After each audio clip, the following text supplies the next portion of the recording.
ఆషాఢ మాసంలో తప్పనిసరిగా గోరింటాకు పెట్టుకోవాలంటారు కదండీ! మేము కూడా గోరింటాకు పెట్టుకున్నాము. ఈ గోరింటాకు ఆషాఢ మాసంలో ఖచ్చితంగా ఎందుకు పెట్టుకోవాలంటారంటే, అప్పుడప్పుడే వేసవి కాలం పోయి వర్షాకాలం స్టార్ట్ అవుతుంది కదా!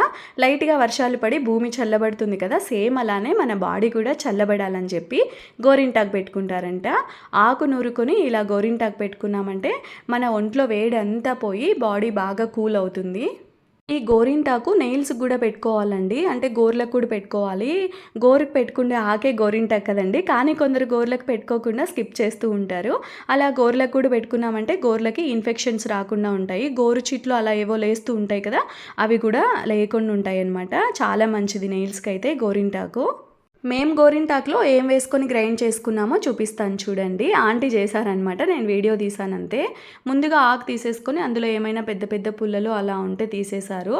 తర్వాత పెరుగులో చింతపండు వేసి నానబెట్టి ఉంచారు కాసేపు. బాగా నానిపోయింది. తర్వాత ఒక మిక్సీ జార్ తీసేసుకొని అందులోకి కొంచెం గోరింటాకు వేసుకొని నానబెట్టి పెట్టుకున్న పెరుగు, చింతపండు వేసుకొని మూత పెట్టేసుకొని బ్లెండ్ చేసేసుకోవాలి. కంటిన్యూస్గా అలానే బ్లెండ్ చేయకుండా మధ్యలో ఆఫ్ చేసేసుకొని మూత తీసేసి స్పూన్తో కలుపుకుంటూ బ్లెండ్ చేసేసుకోవాలండి. ఇక్కడ స్పూన్తో ఒకసారి కలిపేసి మళ్ళీ కొంచెం పెరుగు, చింతపండు, కొంచెం ఆకు, మళ్ళీ కొంచెం వాటర్ ఇలానే కొంచెం కొంచెంగా యాడ్ చేసుకుంటూ గ్రైండ్ చేశారు. కొంచెం బాగా మెత్తగా అయ్యే వరకు ఇలానే గ్రైండ్ చేసుకోవాలి. మరి గట్టిగా ఉండకూడదు, అలాగని మరీ లూజ్గా లేకుండా కరెక్ట్ కన్సిస్టెన్సీలో గ్రైండ్ చేసుకున్నామంటే మనకి చేతికి కాళ్ళకి పెట్టుకోవడానికి వీలుగా ఉంటుంది. గోరింటాకులో ఏం వేయకపోయినా బాగానే పండుతుందండి. అంటే కొన్ని చెట్లది పండుతుంది బాగా, కొన్ని చెట్లది పండదనమాట. ఎందుకు డౌట్ అన్నట్లు వాళ్ళ అలవాటును బట్టి ఏవో ఒకటి యాడ్ చేసుకొని గ్రైండ్ చేసుకుంటూ ఉంటారు.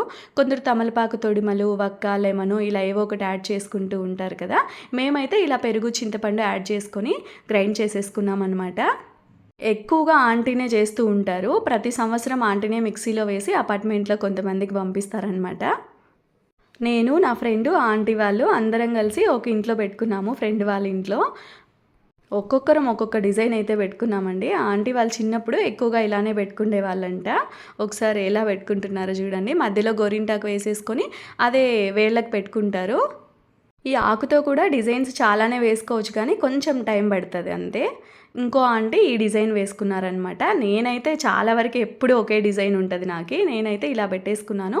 ఇంకో హ్యాండ్కి ఫ్రెండ్తో పెట్టించేసుకున్నాను అనమాట. ఈ హ్యాండ్కి నేను పెట్టేసుకొని మొత్తానికైతే నా గోరింటాకు ఇలా పండింది. కొందరు గోరింటాకు కడిగేసిన తర్వాత ఆయిల్ అప్లై చేసుకుంటూ ఉంటారు. నేనైతే ఆయిల్ ఏం అప్లై చేయలేదు.